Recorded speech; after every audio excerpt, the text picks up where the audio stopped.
ఉద్యోగులకు పెన్షనర్స్కి స్వాగతం సుస్వాగతం. కరువు భత్యం ఉద్యోగుల హక్కు 2008-19 కాలానికి డిఏ చెల్లించండి అంటూ పశ్చిమ బెంగాల్ ప్రభుత్వానికి సుప్రీంకోర్టు ఆదేశం.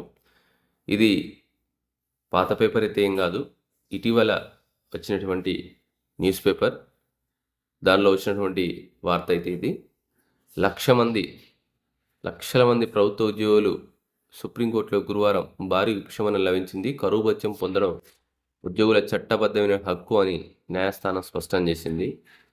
2008-19 కాలానికి సంబంధించి డిఏను ఉద్యోగులకు చెల్లించాలని పశ్చిమ బెంగాల్ ప్రభుత్వాన్ని ఆదేశించింది. బకాయి పడిన మొత్తంలో 25% మార్చి 6 వరకు ఉద్యోగులకు అందియాలని జస్టిస్ సంజయ్ ఖరోల్, జస్టిస్ ప్రశాంత్ కుమార్ మిశ్రా ధర్మాసనం తెలిపింది.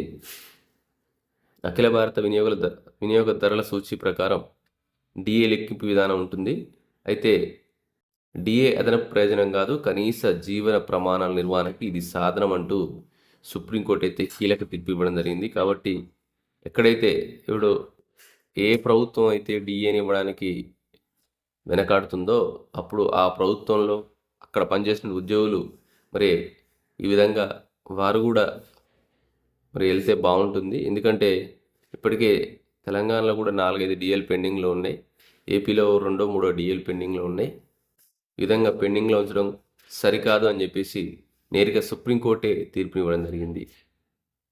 సో కాబట్టి ఏప్రిల్ 15వ తేదీ కల్లా స్థాయి నివేదికను సమర్పించాలని రాష్ట్ర ప్రభుత్వాన్ని ఆదేశించింది. మొత్తం డిఏ బకాయిలు 41,000 కోట్లు ఉంటాయని అంచనా. సో ఇది మనకు న్యూస్.